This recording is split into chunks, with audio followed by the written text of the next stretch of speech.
what's up with it. It's your resident Dew fanatic, and if you're a subscriber or a returning viewer, you probably knew this was coming. I'm predictable in that way. When there's a new Dew, we take care of it.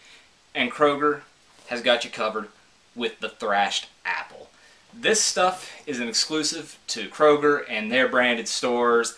I think Harris Teeter is, don't quote me on that, but you know, there's tons of them. So there's bound to be somewhere that you can find this flavor. And I think it's sort of like that Carl's Jr. and Hardee's situation where they're all interchangeable in a sort of way because they bought them out. Regardless, we're getting into this. This is Thrashed apple, as I said. This is Dew charged with crisp apple flavor. And there have been attempts to do a green apple Mountain Dew for years, from what I can remember.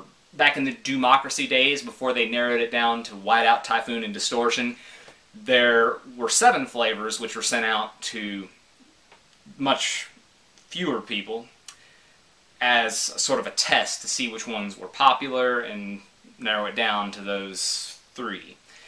There was a green apple flavor. Maybe it was this, I don't know, but people's reactions to it were polarizing, I would say. So maybe that's given me a little bit of a bias because I'm not as excited about this as I am other flavors. And I gotta say, I've had this sitting around for over a week. I've had the flavor, but it took a while so I could get it in the 20-ounce bottle so you could see the color on full display and I don't have to pour it out of a can. You know, I went ahead and bought some, but I was good. I waited. We're going to try it on camera together. And I think they also did like Diet Crave in 2011. That was a diet promotion, and it was a completely new flavor, and no one had ever had it outside of the people that got that kit. Regardless, you're not here for a history lesson. You're here for the Dew review. I mean, it smells exactly like green apple candies, Jolly Ranchers.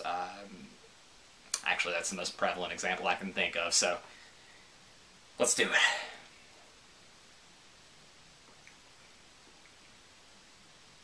Yeah. I mean, that's what it tastes like.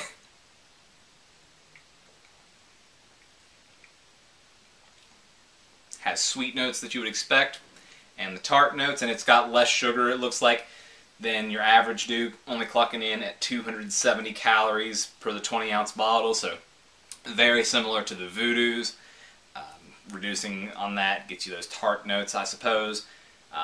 It works. It's not bad. I don't think it's going to pair particularly well with a lot of foods, but you know, it's Halloween season right now. You've got the Voodoos out, and this goes right there with your candy apple sort of thing. So if you like that, I'm sure you're going to love this because they don't stray too far. The citrus, I'm going to actually have another sip because I didn't focus enough on that, because all the Mountain Dew flavors have a background citrus flavor to make them do.